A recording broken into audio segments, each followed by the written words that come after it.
That would be a stick.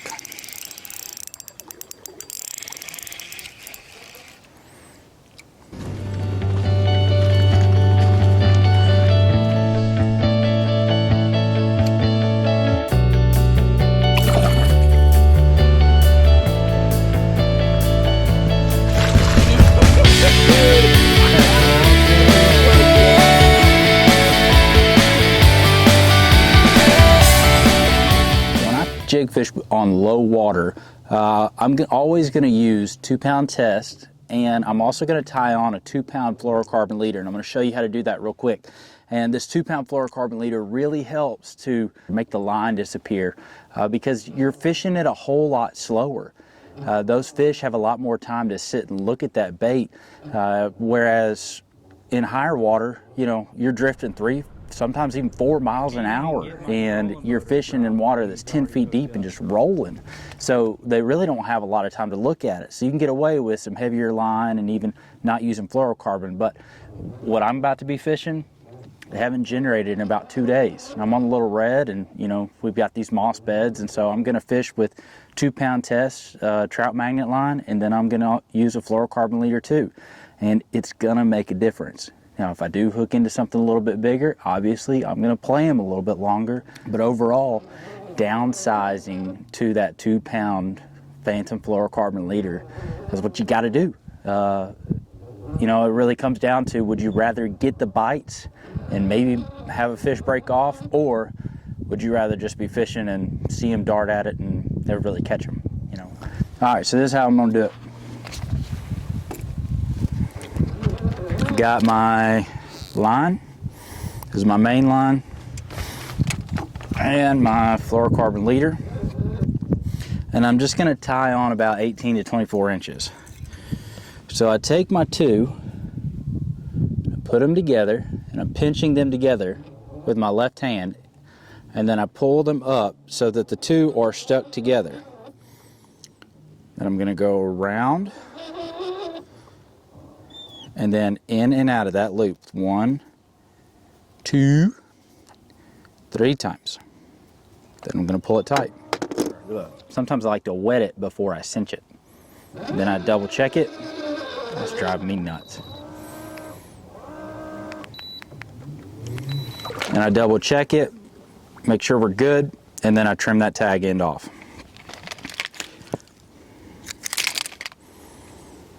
And I'm going to pull about 2 feet, trim that, just an olive and tan. I'm going to start with that.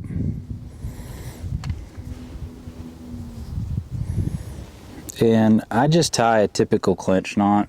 I'm really not that fancy with it.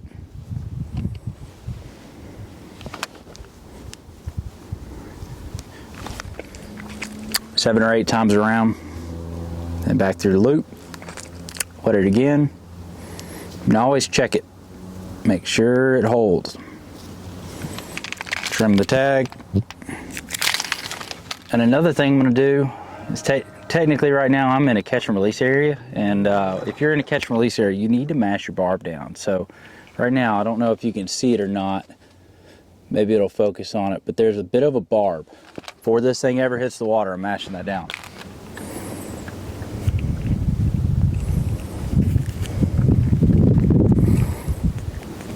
And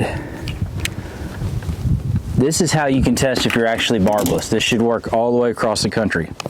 If I can go in and out of my shirt, in and out, and I did not pull any strings, just in and out, we're good to go. You're barbless.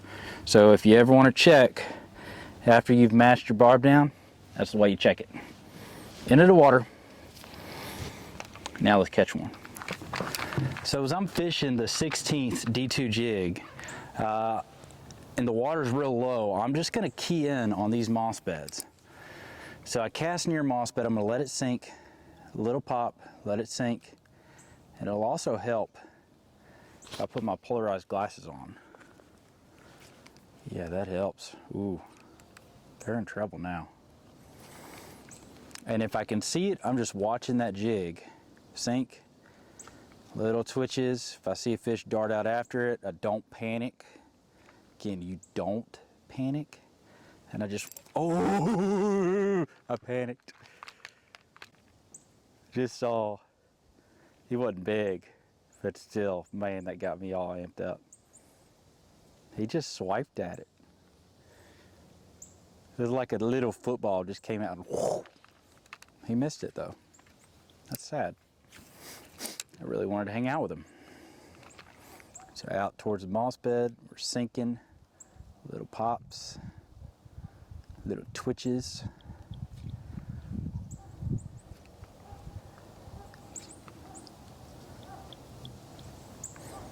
Most of the time they hit it as it sinks down.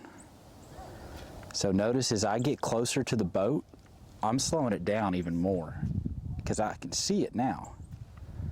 I can see that I'm about a foot off the bottom. Let it sink back down, nothing, nothing. Then I go back out again. We're gonna catch one. I can feel it.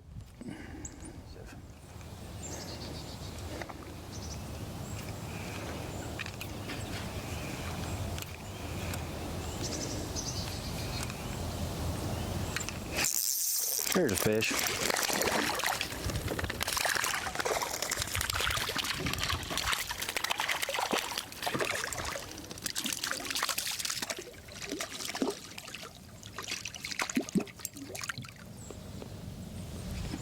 So, by downsizing,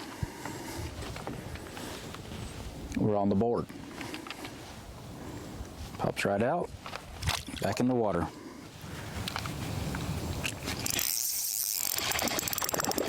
That time I did see the line dart to the right.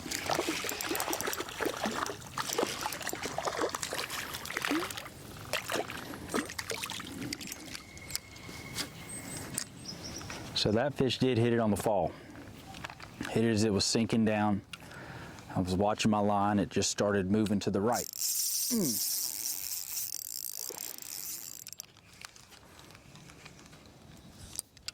That guy just came unbuttoned.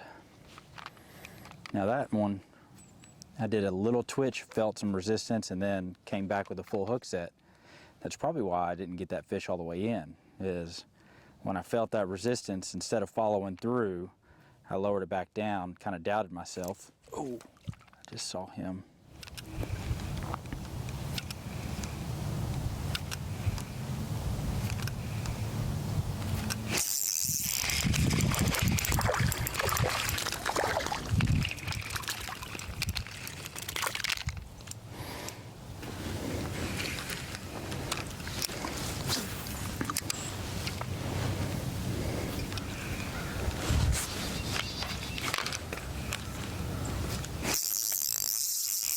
Here's a fish. That's not a bad fish either. Ooh, yes. He's heavy. He's pretty too. Oh man. Look at that guy. So lip 'em all. As you can see, those fish are just loaded up in that deep pocket, and I could sit there and just catch them one right after another. But they really consolidate it in those deeper areas. And that 1/16 D2 jig, it'll fall fast and get down there deep, but not too fast. Whereas the 1/8 is definitely going to fall way too fast. You'll catch a couple, but typically it'll move too quick for them to really hit it time after time. A lot of times it's these lower light, low water, low wind days that thing really shines.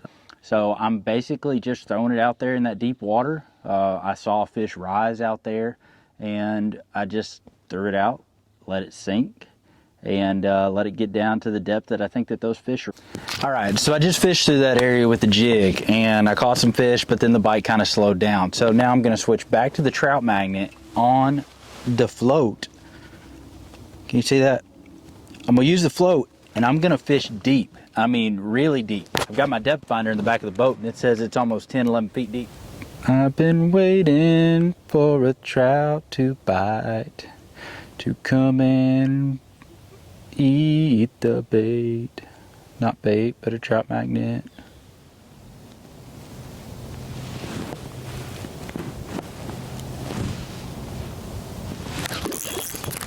Finally. Jeez, that took forever. It took all of 5 minutes.